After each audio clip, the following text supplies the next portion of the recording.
sejarah singkat tentang Hari Raya Santa Perawan Maria dikandung tanpa noda. Oleh Tuhan sendiri, melalui penampakan Bunda Maria di Lourdes pada tahun 1858, di mana pada saat itu Bunda Maria menampakkan diri.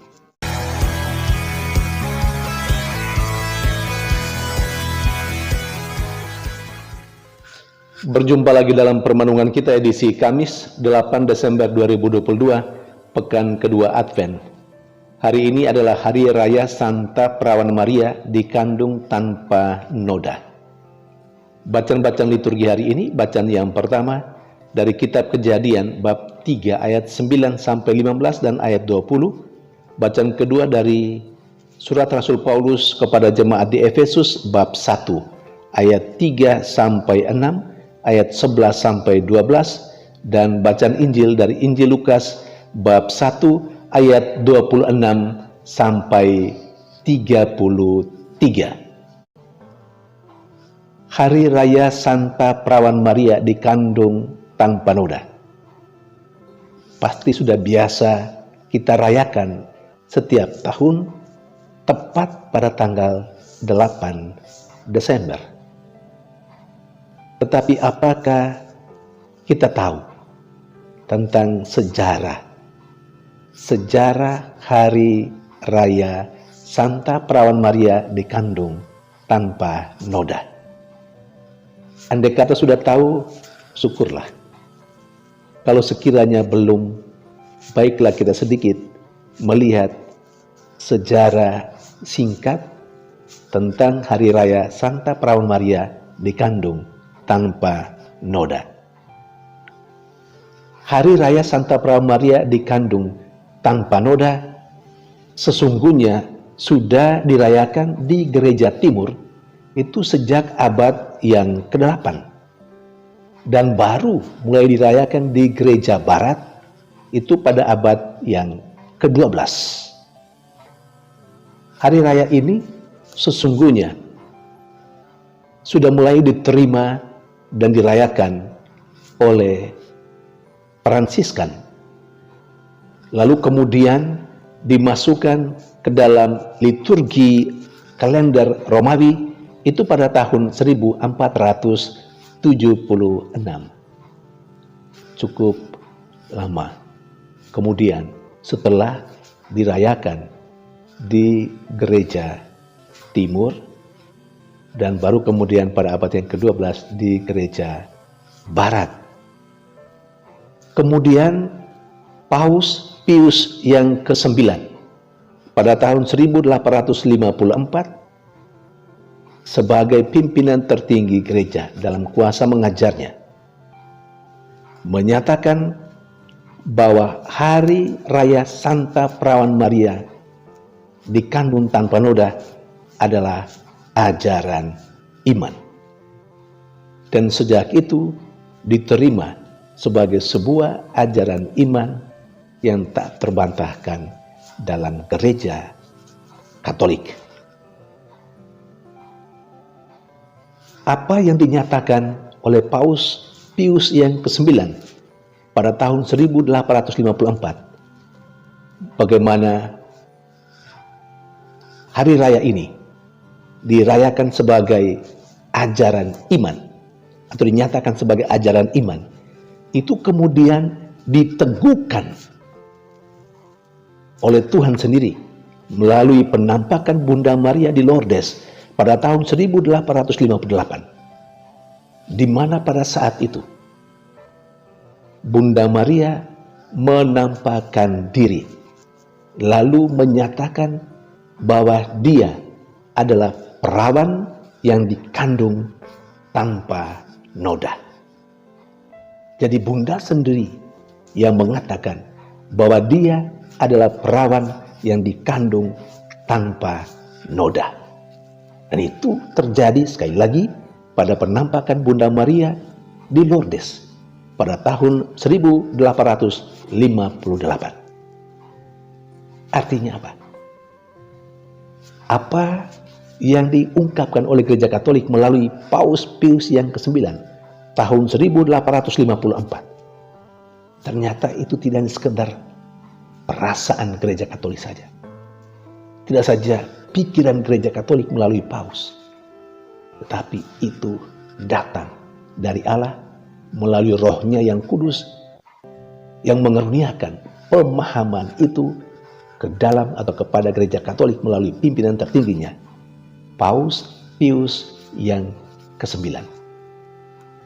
Saudari dan saudara yang terkasih, dosa asal adalah kecenderungan yang ada di dalam diri manusia yang selalu mengajak manusia untuk berlawanan dengan kehendak Allah yang juga ada di dalam diri manusia. Ketika Allah mau menuntun manusia untuk melakukan hal-hal yang benar dan baik, kecenderungan itu, dosa asal itu selalu menarik pikiran manusia, hati manusia untuk tidak melakukan hal yang benar dan baik.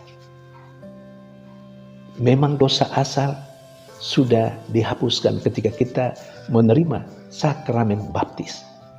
Tetapi pengaruh dosa asal dalam wujud kecenderungan untuk melakukan dosa dan kesalahan akan tetap ada dalam diri manusia sampai kita semua sebagai manusia menutup mata, mengakhiri hidup kita di dunia ini. Saudari dan saudara yang terkasih, Maria adalah pilihan istimewa Allah, dan pilihan Allah itu sudah sejak awal dunia. Sudah sejak awal dunia, dalam refleksi Gereja Katolik, Maria sudah ditentukan oleh Allah untuk mengandung dan melahirkan putra Allah, yakni Yesus Kristus. Karena itu, dalam refleksi Gereja Katolik, Allah pasti sudah mempersiapkan Bunda Maria sejak Bunda Maria mulai dibentuk dalam kandungan ibundanya.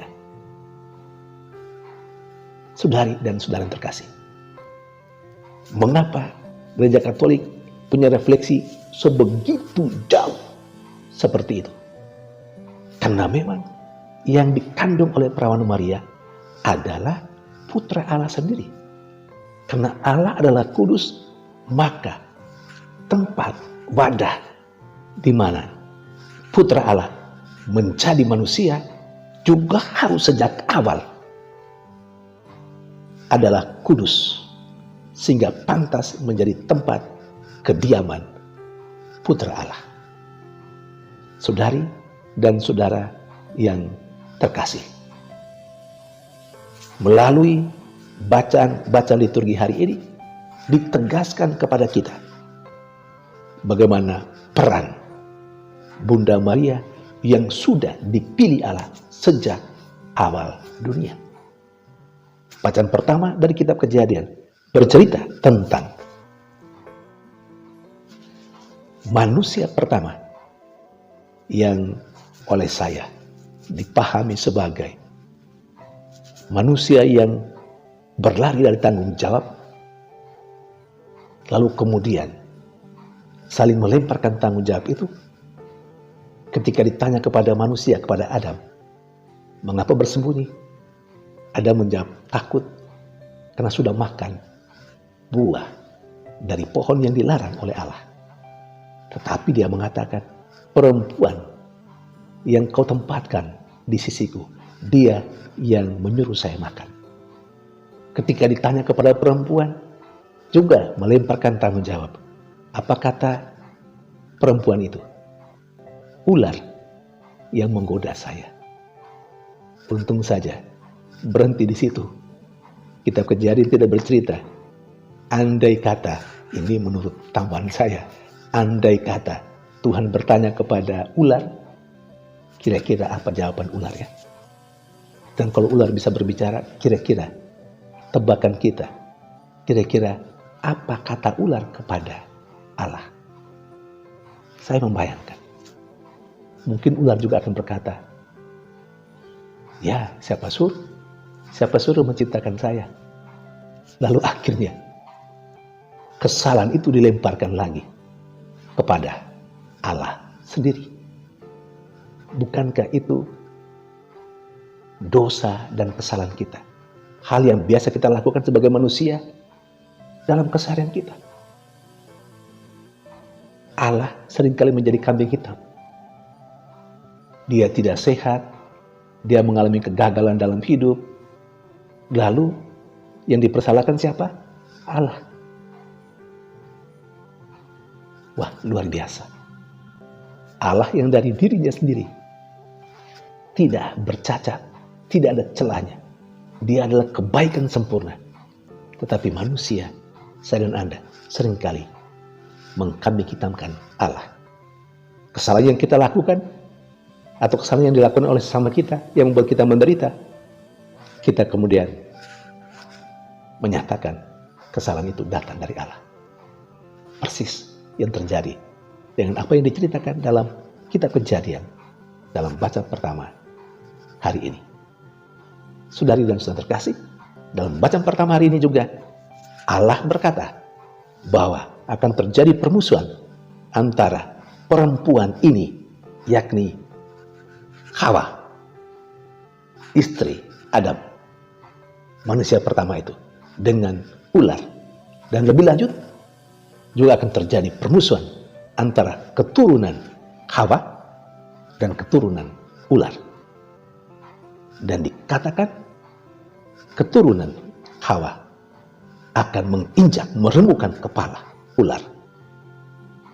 Dan itu terjadi dalam diri Santa Perawan Maria yang dikandung tanpa noda, yang dirayakan hari ini.